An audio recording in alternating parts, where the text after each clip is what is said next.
आज के इस शानदार और जानदार जन संघर्ष के धरने की अध्यक्षता कर रहे जन अधिकार यात्रा के नायक और इस जिले के अंदर भारतीय जनता पार्टी के परिवार की अगुवाई कर रहे जिला अध्यक्ष सरवण जी, अभी अभी जिनका भावपूर्ण भाषण आपने सुना, हिंदुस्तान की सबसे बड़ी पंचायत के अंदर ब्रह्मदेव की इस ऐतिहासिक धरा का, पीर शांतिनाथ के इस धार्मिक स्थल का बड़ी जागरूकता से प्रतिनिधित्व करने वाले यहाँ के सांसद भाई देव जी, विधानसभा में हम सबको सचेत करने वाले हमारे सचेतक जोगेश्वर जी, मेरे मित्र और पार्टी के उपाध्यक्ष भाई नारायण सिंह जी, मंच पर विराजे भाई छगन सिंह जी, और सीधी सरल भाषा से आपके बीच में रहने वाले पूराराम जी, हमारे संगठनकर्ता महेंद्र जी, भाई राजेश जी, भाई धन्नाराम जी, प्रताप सिंह जी, बने सिंह जी, और इस चिलचिलाती धूप में इस जालौर जिले और जालौर के आसपास गांव से इस तपस में खेत का काम छोड़कर यहाँ आए मोतियों से महंगे किसान भाइयों, शक्ति सुरभा माता और बहनों, मैं धन्यवाद देना चाहता हूं, अभिनंदन करना चाहता हूं उन पदयात्रियों को जिन्होंने 72 किलोमीटर दूर इस तपस में, इस गर्मी में जन समस्या के लिए सफर करते हुए जिनका पड़ाव आज इस जिला कलेक्टर के सामने आया है। मुझे बताया गया कि 14वां दिन है आज संघर्ष का, धरने का। कांग्रेस के मित्र अगर सुन रहे हो मेरी बात को याद रखना, भगवान राम को भी 14 वर्ष का वनवास मिला था और इस 14 वर्ष के वनवास में जो रावण कहता था कि मेरे से ज्यादा ज्ञानी कोई नहीं, मेरे से ज्यादा बलशाली कोई नहीं, मेरी सोने की लंका है, सोने की लंका भी जली, रावण का वध भी हुआ और रामराज भी आया। मैं सरवण जी आपको जिम्मेवारी से कहता हूं, 14 दिन का ये संघर्ष इस जालौर में, सिरोही में, इस इलाके में कांग्रेस के ताबूत पर आखिरी कील होगी। आपका संघर्ष बेकार नहीं जाएगा। मैं बैठा बैठा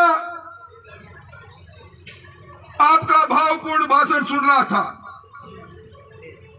मुझे बड़ा अचरज हुआ। 70 किलोमीटर की पाइपलाइन गायब, सड़क गायब। ये सड़क और पाइपलाइन गायब तो कोई भाई जादूगर कर सकता है, और ये जादूगर अशोक जी गहलोत, अभी आपने कल ही समाचार पत्रों में पढ़ा होगा, भास्कर ने लिखा कि सरकार कहां थी। पिछले 3 महीनों में 54 दिन सरकार, राजस्थान की सरकार इस गर्मी के अंदर या तो मिजाज पुरसी करने के लिए दिल्ली के अंदर उनके राजकुमार को ईडी ने क्यों बुला लिया, इसलिए वहां उस दरबार में हाजिर हो रहे थे, या डरे हुए राज्यसभा के चुनाव में 5 सितारा होटल में थे, या उनको चिंता नहीं, उनकी चिता में जब आग लग रही है तो चिंतन शिविर कर रहे थे। ये सरकार है। मैं समझता हूं, मुझे तो बड़ा आश्चर्य हुआ। मैं भी जोगेश्वर जी को कह रहा था, मैंने जोगेश्वर जी याद करो, गहलोत साहब ने बड़े गर्वपूर्ण तरीके से ये घोषणा की थी, राजस्थान में हमारे पास पूरी बिजली है, राजस्थान बिजली की दृष्टि से सरप्लस हो गया, 23,809 मेगावाट हमारे पास बिजली है और हम जालौर को अब किसानों को रात में नहीं दिन में बिजली देंगे। तो मैंने इनसे पूछा, दिन में बिजली मिल रही होगी किसानों को? तो उन्होंने कहा हालात यह है कि दिन में तारे नजर आ रहे हैं किसानों को और यहाँ के लोगों को। पुराराम जी ने जिस प्रकार के कहा, जिस तरह कांग्रेस आई है उसी तरह बिजली आती है, बिजली जाती है, बिजली आती है, बिजली जाती है। क्या हालात है। आज जिन बुनियादी बातों को लेकर यह धरना है, आज यहां मैं आ रहा था, मैं देवल साहब को कह रहा था, ये सड़क में गड्ढे हैं या गड्ढे में सड़क है, ये बताओ मेरे को। पीने का पानी नहीं। अभी इन्होंने जिस योजना का जिक्र किया, मैं समझता हूं ईआर प्रोजेक्ट शायद नारायण सिंह जी ने पूछा था किसी ने कब पूरा होगा। विधानसभा में कहा कि 30 जून को यह पूरा प्रोजेक्ट पूरा हो जाएगा। आज मुझे बताया कि उसमें 30% से ज्यादा काम का बाकी है। क्या हालात है। अभी कांग्रेस पार्टी ने राजस्थान के अंदर सभी जिला मुख्यालयों में जुलूस निकाला और जुलूस इसलिए निकाला जिसका जिक्र मुझसे पहले वक्ताओं ने कहा। कांग्रेस के सबसे बड़े राजकुमार, उस राजकुमार को राजस्थान का आवाम अच्छी तरह पहचानते हैं। वही राहुल गांधी जो 1, 2, 3 करके 10 गिनकर कर्जा माफ का वादा कर रहे थे और जालौर में भी सभा उन्होंने की। क्या अदा थी उनकी। वो गाना था ना, 1, 2, 3, 4 गिन गिन कर करो इंतजार कर रहा है राजस्थान का किसान।